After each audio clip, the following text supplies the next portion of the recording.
Play the popular Coast to Coast Pick 5 and the new Sunset Pick 6, featuring the last 3 races from Gulfstream Park at Santa Anita Park. A $1 minimum. retail only wagers. Coast to Coast Pick 5 and Sunset Pick 6 every Friday through Sunday. Let's preview the Coast to Coast Pick 5 for Saturday, January the 17th. I am Gino Bacola alongside my good friend Barry the Sniper Spears. Barry, seems like it's always a big weekend at Gulfstream Park. We're going to look at the Coast to Coast this weekend for Gulfstream, Santa Anita, some Florida breds at Gulfstream Park, some Cal breds at Santa Anita, and then next week is the big one, the Pegasus World Cup. How's everything going on your end? Yeah, as soon as the new year rings in, Gulfstream Park picks up every weekend, just stakes after stakes after stakes, and good cards, and this is why we play horses, my man. So for those of you following along, we're going to take a look at that Coast to Coast Pick 5 wager. That is one of the best bets in racing. 15% takeout, $1 base minimum, and no CAW wagering. So it's retail only. You don't have those big computer teams coming in and playing along. And it'll combine racing from Gulfstream and from Santa Anita. So this week, the Saturday sequence that we're going to look at, we don't have to go back and forth a whole lot. It's going to be Gulfstream race 10 and 11. Then we go over to Santa Anita, race 6, 7, and 8. So those will be the 5 races that we're looking at for Saturday, January the 17th. Couple things to mention before we jump into the preview. Want to let all of you know that we are coming up on some big contests. Saturday, there is a Santa Anita challenge. You can actually win your way into that big tournament for just $40 if you play along on Friday, try to qualify for that. You can also try to qualify for the PWCBC and these $100 feeders along the way. There's a $1,000 game on Saturday that you can qualify, so that way you don't have to pay the huge fee to get in the entry fee for the Pegasus World Cup betting challenge. So if you're someone who likes to play contests, tournaments over at ExpressBet, check those out. And then we will have a Wednesday night show next weekend. Myself and David will go through a lot of the big stakes races for Pegasus Day. We're going to have a live handicapping show where we'll answer some of your questions, and we'll pull up the past performances and check that out. So lots of stuff coming up as we lead into a very big day of racing next week at Gulfstream. But we have a big Saturday ahead, and we have some money to be made. So let's go to race number 10. Barry, let's take a look at the Sunshine Sprint here. 6 furlongs on the dirt. Damon's Mound is a multiple graded stakes winner. He's last year's winner of this race. I think you kind of have to start with him when you're looking at this race. He's even money on the morning line. But there are a couple others in here who have some ability. Nishumi wants to come from off the pace a little bit more, not quite as forward, so probably doesn't have as good of an overall win record based on the running style. But I do think this horse has some talent and has been facing open company, now moves in with Florida breds. You have Miss Buchero, who's in really nice form right now, has won back-to-back races. Overall, you can see 10 for 19. This mare likes Gulfstream Park and likes this trip quite a bit. I think those are 3 horses who will take the bulk of the money in here. There's some others that are interesting long shots, but those 3, I think, seem like the major players. Yeah, I think so. I think Nishumi is just a little wind challenged. Likes to finish second a lot more, but definitely not without a shot. But needs the right kind of running, needs the right kind of trip. Needs a good trip. Less likely of a winner than the other 2 that have more of an opportunity. And it is worth mentioning that Miss Buchero is facing the boys in here. She's a 6-year-old mare. And in this sprint race, she takes a shot against the Florida bred boys. Yeah, which is interesting because she is kind of quick. Yeah. But there are some other quick horses in here, but and that just leaves it really for Damon's Mound. He looks tough on paper. He really does. Really, really tough. It's a great spot for him. Like they make this move and they can set him up for, moving back in with open company, but it's a good start after a few months. And we saw him win this race last year off a long layoff. He hadn't raced since December of 2023. Yeah. And funny enough, it was kind of the same sort of timing. If you look at how that kind of shook out before he went on the layoff, it was just kind of the same sort of deal that he's doing 2 years later. Yep. That being said, Miss Buchero, she's quick, but I'm not sold on her. I think the last 2 races she got perfect trips. She did. And kind of made the most of that. Now she's facing boys. She's probably better than most of this field anyway. So she's definitely going to be in the picture. It's just hard to see her winning this race. I'll give the 7 though. That's Big Paradise a shot here. yeah, that's the one too that I think Has some races to go back to. Got beat by a horse named Zydeco, who's pretty tough in the state bred kind of company, which a lot of these horses kind of fall into. But has some races in this kind of company that would win. If you go back to the 2024 races for Big Paradise, he was on the rise, Yep. and then got stopped from whatever ailment, and he was off from November 23rd all the way to July of 2025. Needed a little bit to get going, got claimed twice. And both of those races were on a sloppy track. Right. Easy. Surfaces that he didn't want. Then gets claimed in that $25,000 non-winners of 3, I believe, or non-winners of 2. Won that race, going away, got claimed, and then went to the synthetic, which they want no part of. This horse didn't want any part of that. Easy to eliminate that race. Just put a line Easily. right through it. And then the next race was okay, got beat by a horse that was kind of hot, and they ran away. But this horse ran a really good race and beat the best of the rest. That performance in and of itself puts this horse in the mix, I think. Yeah, I think just from the outside draw, might be able to sit a nice trip. We know he can pass horses. I completely agree with you. I think I'm gonna use a 7 with the 1, and I'm gonna try to get out of here in the pick 5 with those 2. I think a lot of people might single Damon's Mound right off the bat, and I don't have a problem with that. Rightfully so, yeah. Yeah, I just like to single different types of horses than that. Like I'll usually right, with single more of a pace my advantage. 4 or 5 to 1 shot that I like a little bit more, and that's how, if like I'm right about the sequence, I'm right, and maybe I can zig a little bit more. But yeah, anyone that would want to shorten up a little bit here, I agree with you. I mean, I respect Nishumi. I just don't think has shown he's quite at this level, and with his running style, it's a little bit tougher for him to get wins as consistent. Miss Buchero is very honest. She's in nice form right now. This is going to be tougher than what she's been facing. Nishumi is better at 10 to 1 than he is at 4 to 1. Yeah. And I feel like I would prefer Nishumi at 6.5, 7, a little bit longer with just a little more distance to get up. I know he's had wins before going shorter, but just against this type of company, I feel like if he had a little more distance, it would be better for him. Like the 3 starts back at 6.5, where you see him getting up there. That is where I think he'd be a little bit better off. But yeah, we're both inside outside here with the 7, kind of the interesting horse. The 1, certainly the horse to beat in here. Yeah, I couldn't really get to or make too much of a case for the other ones. I thought as far as like the 4 horses we were talking about, maybe the interesting price to the outside, the other 3 logical, different ways of Miss Buchero, Nishumi, and Damon's Mound. 1 and 7 to start things out for me and Barry, and depending on how you want to play your coast to coast pick 5s. Let's move to race number 11. This one is a maiden special 8 turf mile in the 16th. These are 4-year-olds and up. And I thought this was a tricky race, Barry. I mean, because a horse that is logical to start with is the 5 Arkhipov, who's a Chad Brown runner who came running late at Saratoga in the debut. Horse hasn't run since June, and now's the first time gelding. Didn't show a whole lot of early speed in that race. Interesting though, I was looking this up a little bit. Arkhipov was known as the man who saved the world. He prevented the nuclear war during the Cuban Missile Crisis. Oh, wow. So if you go back and look at history, when the Cuban Missile Crisis was happening, there was like a miscommunication, and Russia, they were going to get ready to bomb the U.S. in the nuclear war, and they needed to get 3 affirmations, confirmations, and he was the 3rd. And he said, no, I don't want to do this yet. We have to wait.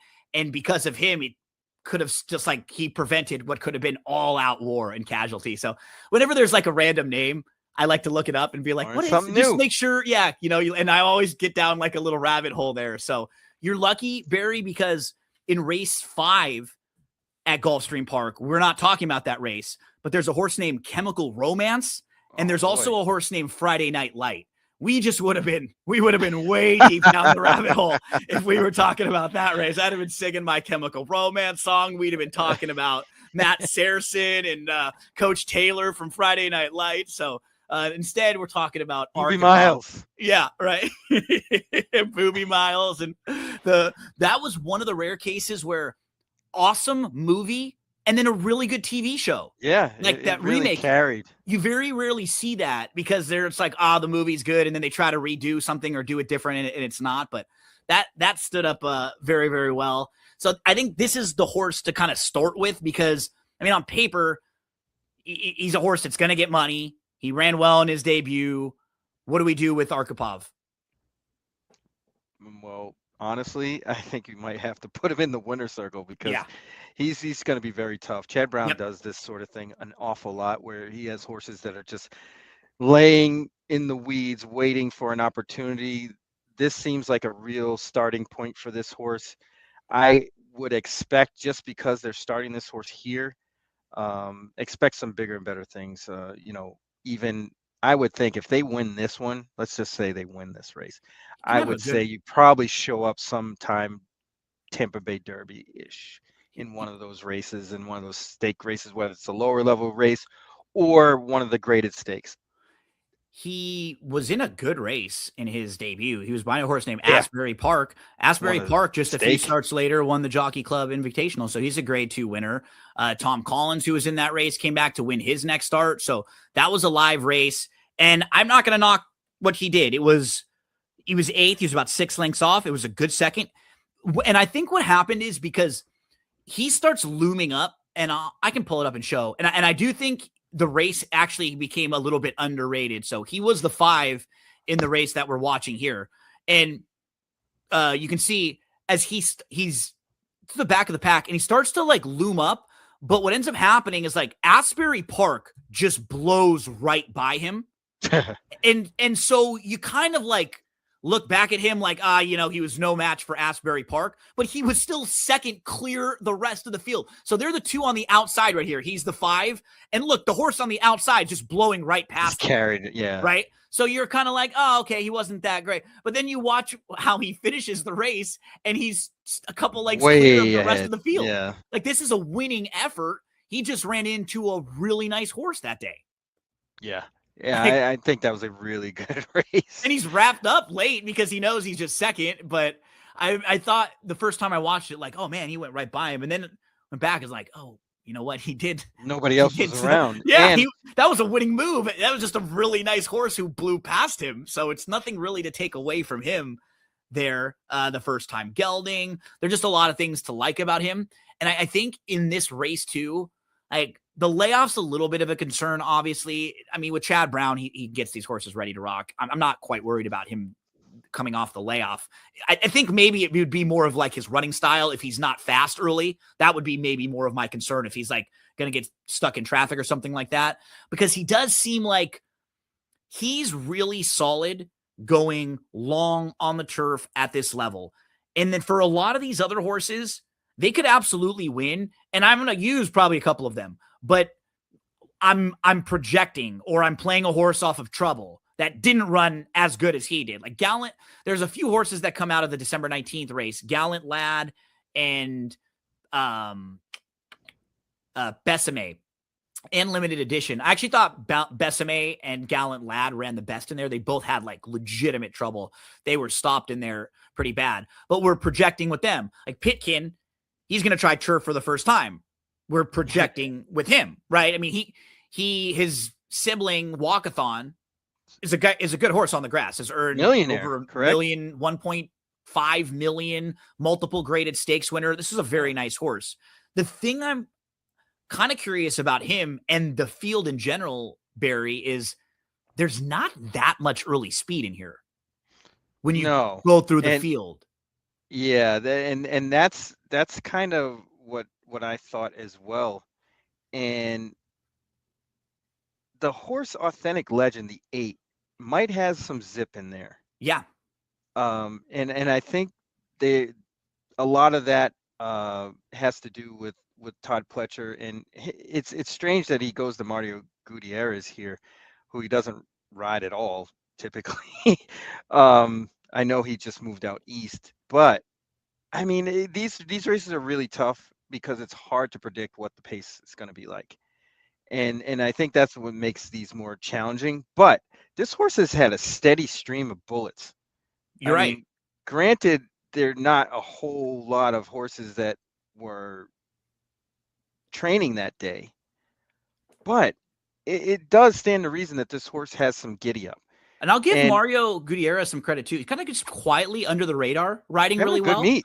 Yeah, Yeah. just since he's moved from Southern California in the Midwest for a bit, he was riding well, and he's having a nice meet over here. Just like you're looking up, and you're like, oh, like about 20% or so, like hitting the board quite a bit, just very solid.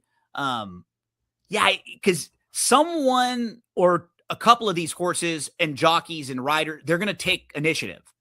One or two of them is going to say, let's go try to be more forward in here. I mean, the 9 I kind of felt the 9 can might sit have close, to go. right? Like he especially from the outside draw, he might be, that might just be his really his only chance. The 10 is that horse that's coming out of some of those same races. But what's interesting, in his last start, he got the trip where he was inside saving all the ground, and he's probably going to get the opposite kind of a trip in here, where he's going to be a little bit wider than he was where he was inside, got the trip, was right behind the leader, and then at the top of the lane, he angled out, and he was just second best. He didn't really have any excuses in that one. So it's sort of, I think from a pick 5 standpoint, it's what do you do with the 5? And, is he a horse that you want to key in on? Is he a horse you're going to use with a couple others? What about Kiss Me right here? Besame, which that's a song that when Milo was really young, that was one of the songs that I used to sing with him, the old Kiss Me, which was a great one. I remember listening to with mom and dad in the car. But he was actually favored going a mile on the turf last time out against maiden special weights. And in this race, I think it might be worth just pulling it up because we have a few of these horses that all exit it. The 5 was limited edition. The 6 was Besame. The 3 was Gallant Lad. So you can see the horses who I thought were a little bit unlucky in here. You got the 3 Gallant Lad, who is down on the inside, kind of stuck. And the horse that gets the really good trip is actually the 5 limited edition. He's just sitting right behind the leaders. He never really has traffic, but he kind of puts on the brakes, and now the 3 starts getting in some trouble right there. That's Gallant Lad. And the other horse, Besame, who's farther back, he doesn't have the best of trips either, just kind of a little bit farther back there. And what ends up happening, the 1 kind of slows this whole race down, and they bunch up right here at the top of the lane. And then all of a sudden, the 1 just shoots clear like 2 lengths. And nobody can make up any ground. See, the 3 still stuck behind horses there, kind of buried. Besame was wide. Look at Besame made this move all the way up to contend, then flattened out with the wide trip. And then here comes the 3 now, Gallant Lad. I just prefer the 3 and the 6 because I thought they had way worse trips than the 5 who just kind of went on with them. But, I mean, anything out of that race you take, or those horses who all come out of that same race, do you like any of them? Do you dislike them? They're kind of so-so. I mean, they sure could win this race, but a horse like the 2 actually interests me more. First timer? Yes, and I'm not really too keen on first timers going a mile in the 16th, first time out on the grass, because usually it takes 1 run. But I think this field is so middle of the road that a horse like Skyrush might have a shot. I agree with you. There's no monsters in this race. Nobody scares the heck out of me. I could see a lot of these horses jumping up. I mean, honestly, you kind of have to treat Arkhipov almost like a first-time starter because he hasn't been out in a while. And you get Got the equipment gelded, change. right? Yeah. And he could be any kind. I mean, as far as a monster or a potential monster, I think that horse could be one. Everybody else is kind of showed their hands already a little bit. Sure, they can improve, but I don't think they have as much upside as Arkhipov. Now, I don't I was a little surprised that Pitkin was 5-2 on the morning line, and like I figured that pedigree. Yeah, and I figured that Arkhipov might take more money. I still wouldn't be He'll be the surprised favorite. if it went back and Arkhipov would be forth. favorite. The thing that interests me about Pitkin, we went through his pedigree. Obviously, they've worked him on the turf a couple times too. When you look at, and we're talking about who might get the lead. If I had to bet my $2 on who I thought might be in the front, I wouldn't be shocked if it's this guy. Like just looking at his overall body of work, his first race is sprinting. He's a slow start, but he still runs really well in that race behind Jimmy's Daily, and he's in front of Disruptor. Then he comes back in his second start, and when they went a mile, he was much closer. And he was right there in that race with Gosker. And we know Gosker came back and ran really well out of there. Then in the April 8th race, he's not close early, but he misses the break that day.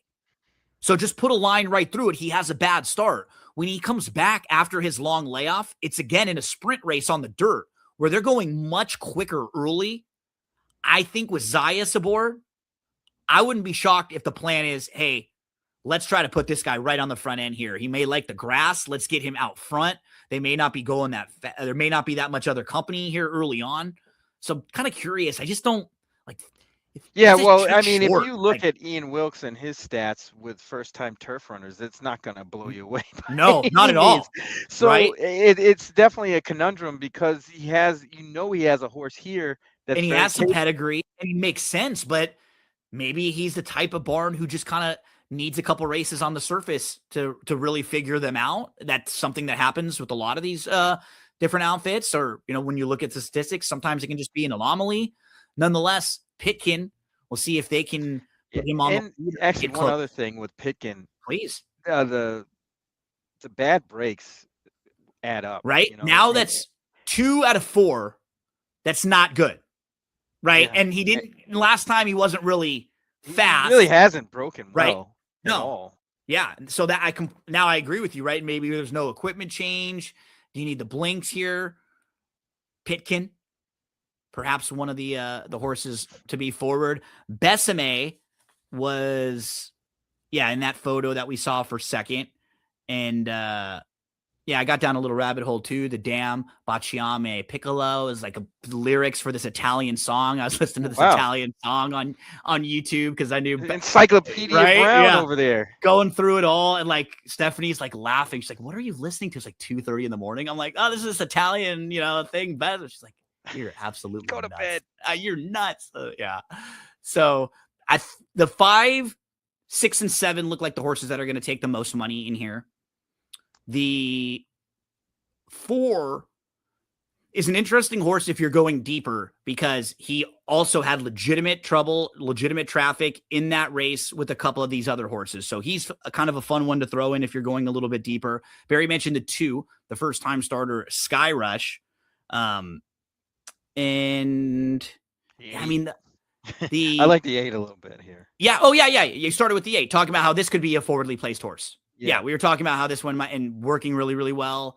The 3 was one that I kept going back and forth looking the first time gelding because that turf race wasn't awful, but he just seems like a horse who's had some issues. Bad. Like he just seems like he's had some physical issues. Maybe the gelding will really help, but I want to see him race a couple times. We're coming up on a year off again for him.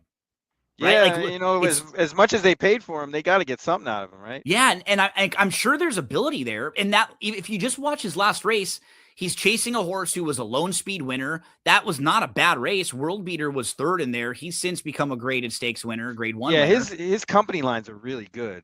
It's just he's had some physical issues. You know that because he's not been able to put races together. He's had these long layoffs. Maybe the gelding can help.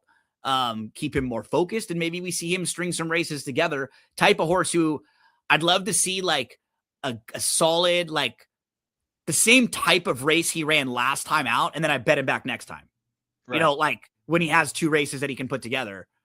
That's the second leg of the Coast to Coast Pick 5 sequence at Gulfstream. So 2 completely different types of races that you're going to get at Gulfstream Park. Because first you'll have the sprint. What are you going to do with Damon's Mound? Then you have a much more competitive race spread out. Probably the horse to beat coming off a layoff, Arkhipov. the opposite end of the spectrum, you have Pitkin, who's never tried turf, but might be more forward in this race. And you have some other wild cards that we got into, Authentic Legend, Besame, First Timer in the 2, Sky Rush, and then a price for me in Gallant Lad. Barry, I'm going to flip over to Santa Anita. Talk to us a little bit about horse racing happy hour that you're doing with Louie. I see you doing Santa Anita stuff on there sometimes. And where can we see that? And when are you going to be up there next? Yeah, the horse racing happy hour, we're really dedicated to doing the SoCal Saturday. So we go over Santa Anita's full card every Friday. And we get a good following. So it's a real fun show. We do a lot there, and Louis does some shows during the week with Laurel. He's had Dan Illman on a couple of times. And Louis talks all sports too, right? Yeah, like yes, everything he's on ESPN ESPN. Louisville. He's very well versed in Louisville basketball and UK basketball and U of L football. So yeah, I mean anything you want to talk about, Louis has you. I popped on the other day. He was talking about some coaching vacancies in the NFL and stuff. He'll hit up everything, man. It was fun hanging out with you and Louis at the Breeders' Cup too. So make sure to check them out on the Horse Racing Happy Hour. Let's get over to Santa Anita. We're going to look at races 6, 7, 8 at 6, 7. 6, 7. I was gonna say, I'm sick of that. My daughter does that, and I get asked, do your fastest 6, 7, do your slowest 6, 7. You got to do the. But she hates it when I turn it on her, though. Oh no, I was gonna say, if I know about it now, it's not cool anymore. Right. Like exactly. because I'm not cool. Like at one point, I might have been cool. Not anymore nowadays, but. I don't know. My daughter still thinks I'm cool somewhat. But you are cool. You're cool. You're much cooler than I am. You're absolutely cool. That's like no doubt about it. You're cool as hell. But yeah, I'm a little more square than that. So once something's trickled down to me, it's usually past its prime. Race number 6 at Santa Anita will be the middle portion of this coast to coast pick 5 sequence, Barry. So let's take a look at this one. We have Calbreds going 6 furlongs on the dirt. We have, I think, a couple really logical contenders in this race. You've got Coach Cronin over there at UCLA. Coach Cronin, who was a 3-length winner against $32,000 claimers last time out. You've got Titanic Thompson, who doesn't really have many bad races. I don't know how far he wants to go, so you can probably look at some of his races when he gets beyond 6 furlongs and maybe be like a little forgiving about a couple of those. And then you've got, I thought both the 7 Horizon Wildcat and the 10 were a little bit interesting. Lightly raced Rich Reward, who's actually still a maiden. And then you've got the 7 Horizon Wildcat, who went a little farther last time out, but I think 6 furlongs is a pretty good trip. What are you looking at in this race, Barry? Who are some of the horses on your radar? Yeah, I didn't really pull too many punches here. It looked like Titanic Thompson. I agree. Going to get the trip. Yeah. I'm not really enthused with Coach Cronin. I think Mark Glatt is throwing Juan Hernandez another ride because that one time he rode that horse, he just did nothing. And it's kind of weird because, I mean, if you're just looking at Coach Cronin's figures, the win last time out, right, a couple of his good efforts, they're solid. But when he loses, he really loses. And when he's been at this level, the 2 times we've seen him against optional 20 Calbred first level allowance, he's gotten crushed. He hasn't even been close. So that was it's a little odd. My concern, but it's not a strong race. It's just not a deep race. It doesn't seem very competitive. I had such a hard time trying to build cases for some of the bigger long shots in here that I kind of did what you were doing. And I circled back, and I think Titanic Thompson, I might even single this horse in the coast to coast. It's tough to single horses in these kind of races. I would want to use 2. I'd be more likely to single Damon's Mound than this horse, but this one would definitely be on that list, the second one. Yeah. But it's such a wild race.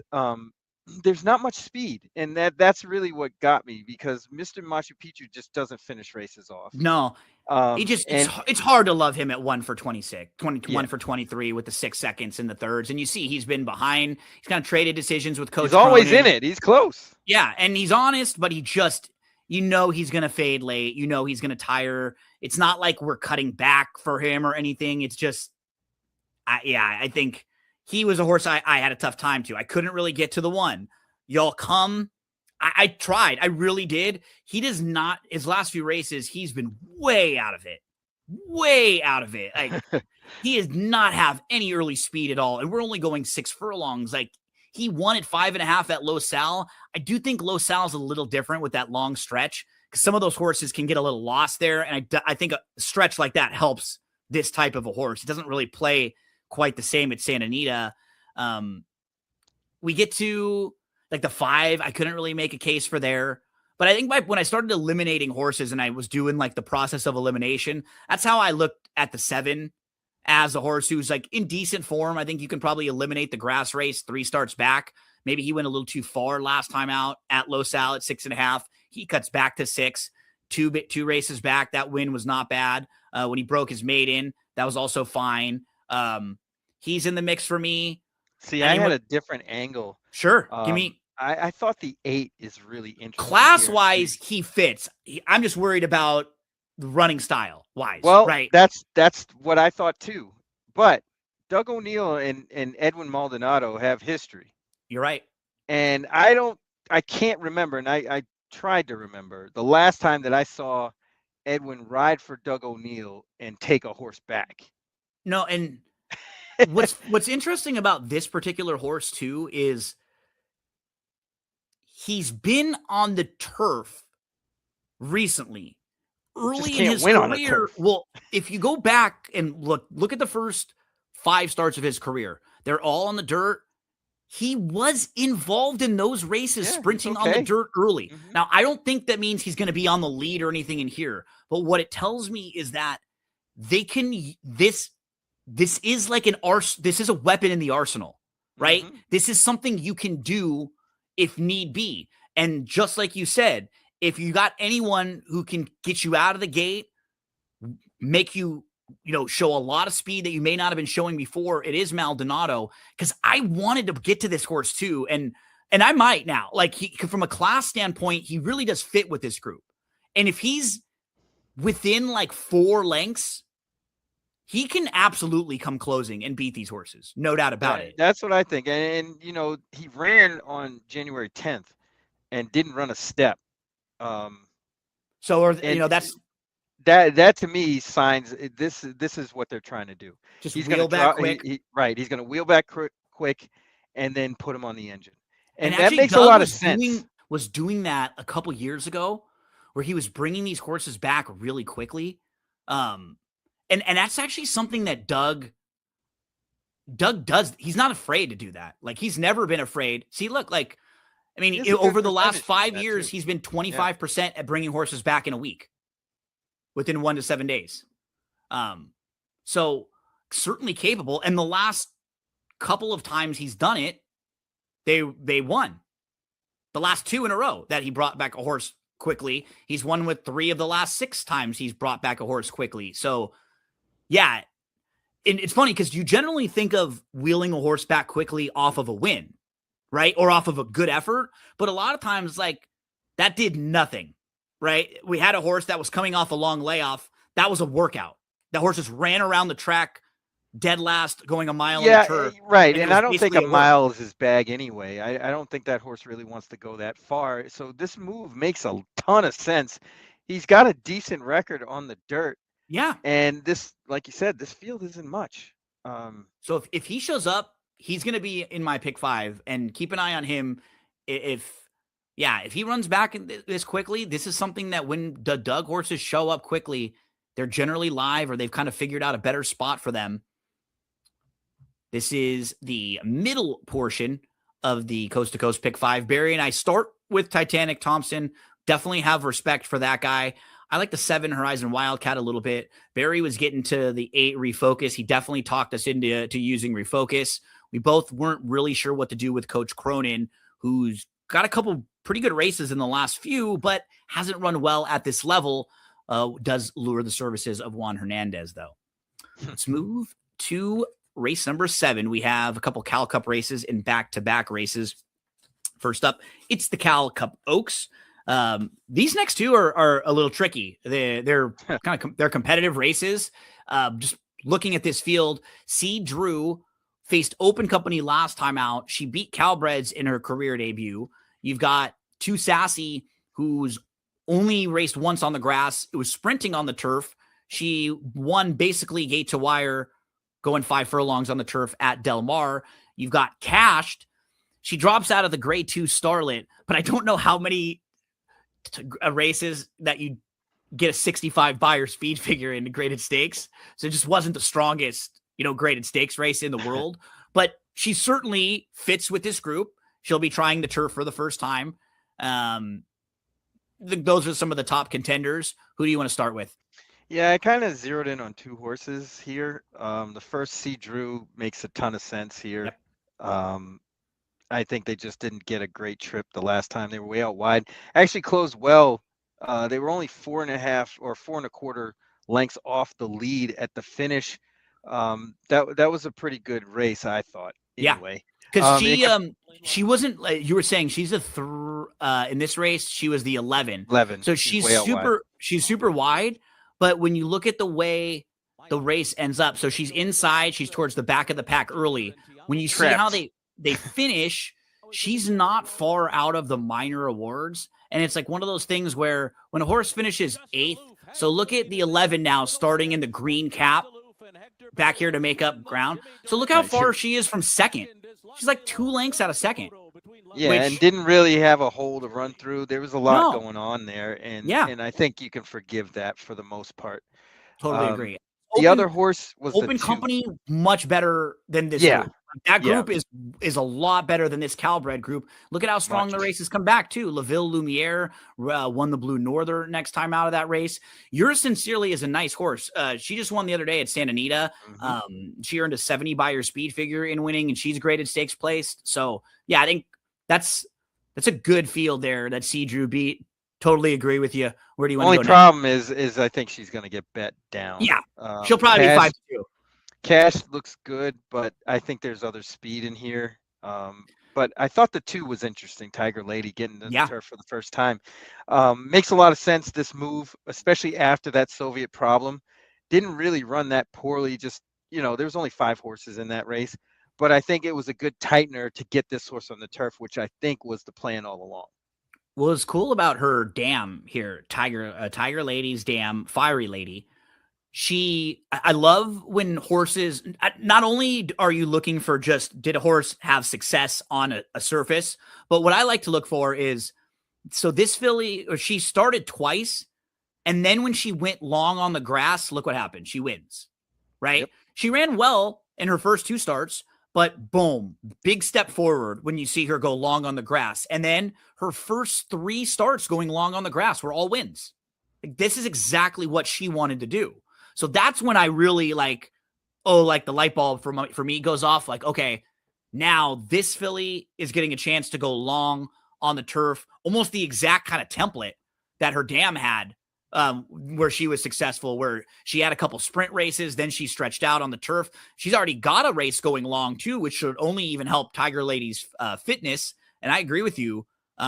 She's a really fun longer shot. She's not going to be a short price in here. Throw her in some of your multis, even if you're playing like a late pick 4 or pick 5 at Santa Anita. Sometimes it's easier when it's 50 cents to use a couple more horses than the dollar base that we're playing with the coast to coast. This is definitely the type of horse that you want to throw in. Yeah. Those are the ones that blow up these kind of tickets, and people are like, oh, well, I just didn't get to that one. And, this race on paper, is very competitive. Yeah. I mean, you really could make a case for everybody. Because if you told me there were versions of this race where the 480s showed speed, because that worked out really well for her 2 starts back. She won really nicely going to the lead. I don't think she wants to be far out of it. The 5, Too Sassy, all she's done is sprint and be right there forwardly placed. I think she wants to be close.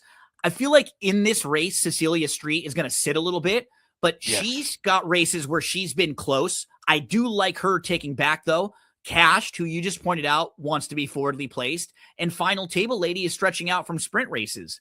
So you could see from the 480s all the way to the outside, we have maybe 4.5 horses in here that want to be really close up, all pushing each other.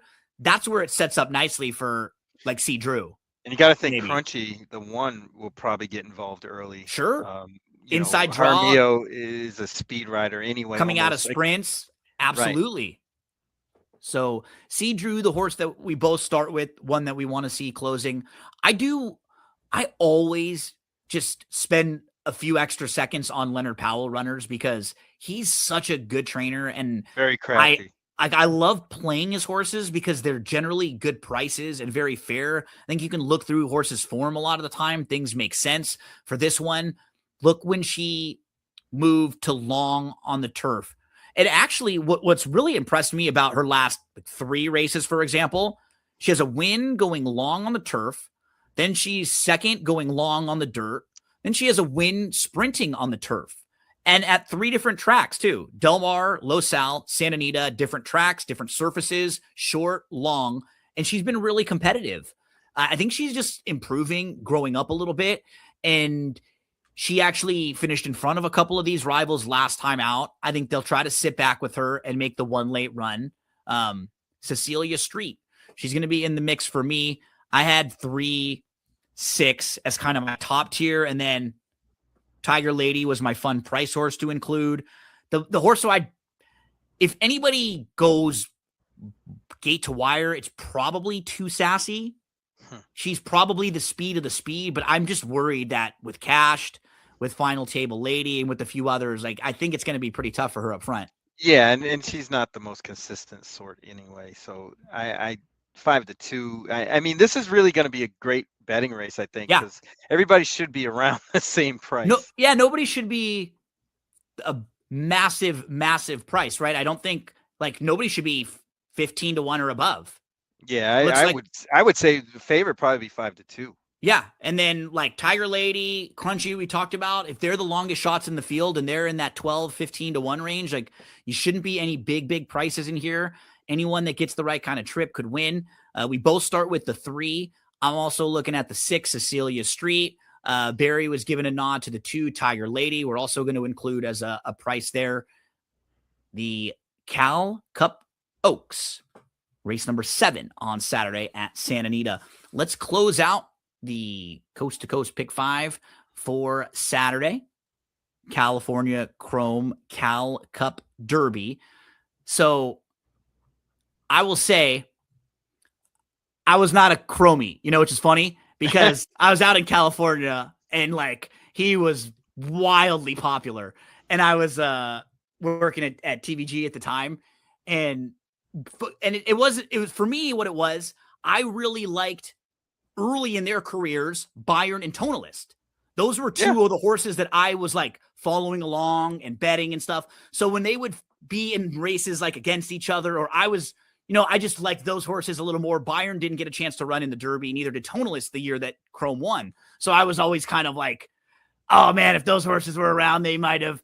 And so I'm saying all that because I've given this horse a hard time throughout his career, but it is really awesome and impressive to look back at his past performances and just see how amazing he was, because he won this race in 2014 before he ends up winning the Derby. So he wins the 2014 Cal Cup Derby. And just think about like where we are right now in the year. He would have been on nobody's radar, right? At this point, when you're thinking about the Kentucky Derby for this year, nobody's looking at the Cal Cup Derby as one of these horses is going to win the Kentucky Derby. It was incredible what he was able to do because he went from this right to the San Felipe. Byron was supposed to run in the San Felipe. He ends up scratching. He doesn't run. Chrome runs in the San Felipe, crushes in the Santa Anita Derby, and then wins the Kentucky Derby, wins the Preakness before losing in the Belmont, kind of tailed off a little bit in the Pennsylvania Derby, but he still ran a really good third in the Breeders' Cup Classic, and then finished the year in the Hollywood Derby down at Del Mar. But then he has like a second act after that. You kind of forget he runs second in the Dubai World Cup. He ends up in 2015. He's kind of off for a lot of time following that. Then 2016, he comes back. He wins the Dubai World Cup. He wins the San Diego. He wins the Pacific Classic and the Awesome again. And then he's second in the Breeders' Cup Classic. California Chrome, 14 million in purse earnings there. Reason why we talked about him is because this was the California Chrome Cal Cup Derby named after him. Barry, 5 of these ran in the King Glorious at Los Alamitos on December the 14th. You have Smooth Saturday, who was in there. You have John Metcalf, who was in there. You have Can't Help Myself, who was in there. You've got Pavlovian and Fianello, who are all in that race. So that's an important race just to kind of look at when you're going to determine who are some of the horses you want to use in this leg of the Coast to Coast Pick 5. Ocean Bear is just in solid form right now for George Papapadromo. He was runner-up in his debut, but 3 straight races in a row he's won. He just sits a nice trip. He puts himself a couple lengths out of it. He falls into nice wins each and every time, and he's getting that distance progression where he's been able to go from 5.5 to 6.5 to 7, and now go a mile into 16th. He's a major player. Smooth and Saturday, he's 2 for 2. He just won the King Glorious, so I think he's a major player in here. Sammy Davis is really quick. He's going to have to go a little farther than he has, but he may be the fastest in this particular race. Some of the top contenders, those 3, who are you looking at? These are the type of races that I like betting closers, and I don't typically, because of the fact when they're stretching out like this and these young horses go, they tend to kind of overexert themselves early. And finding horses that can pass is always a bonus.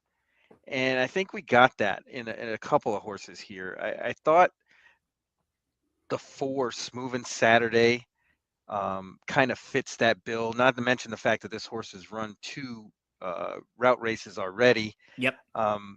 Which stands out in comparison to a lot of these other horses. I know John point. Metcalf has run that 3 times, but can't finish a race off. Yeah, and can't get by Smooth Saturday. Yeah, right, and got beat by this horse twice. So that kind of puts the kibosh on that. And I thought Cruising Home, might be very interesting. I know the post position is terrible, but the way this race kind of shapes out, this horse might be able to get a good trip from way outside. I'm going to pull it up because it was visually really impressive. And I like that. Now 3 to 5 got the 6 furlong debut. Couple months later, goes a mile. He's the number 5 in this race, and you can see he's part of. He's not a bad, not a bad start, and then he backs up and he ends up sitting about 2 or 3 lengths off. And as we kind of flash a little farther into the race, he just kind of in hand, and they hit to the top of the stretch a little early on the camera here. Here he comes, and you're going to see him pull up. And I thought this was a nice effort. He strikes the front right here, and it just sustained. This is kind of hard for horses when they hit the front this early. They get a little green, and I thought this was a pretty nice effort from him. And his debut, he was a really good closing third. So I agree with you, Barry. He's in the mix for me. I want him closing this Pick 5. Barn is super hot. I mean, all the elements are there for this horse, especially at a nice price. Yep. I think we'll get a lot of that price because this horse is a maiden breaker. Yeah. So we'll probably get double digits on this horse, and that's real lovely in this sort of race where, like I said, it tends to get really hot up front. I mean, and I'm gauging this off a lot of races that I've seen, like in Churchill, where they run those 2-year-old races going a mile for the first time. This is exactly what this looks like. The other one that kind of interests me too is My Boy Stan, the one. Has some good experience at Gulfstream. There's always that possibility that those races might be a little bit stronger than this, and that's what really makes My Boy Stan a little bit interesting.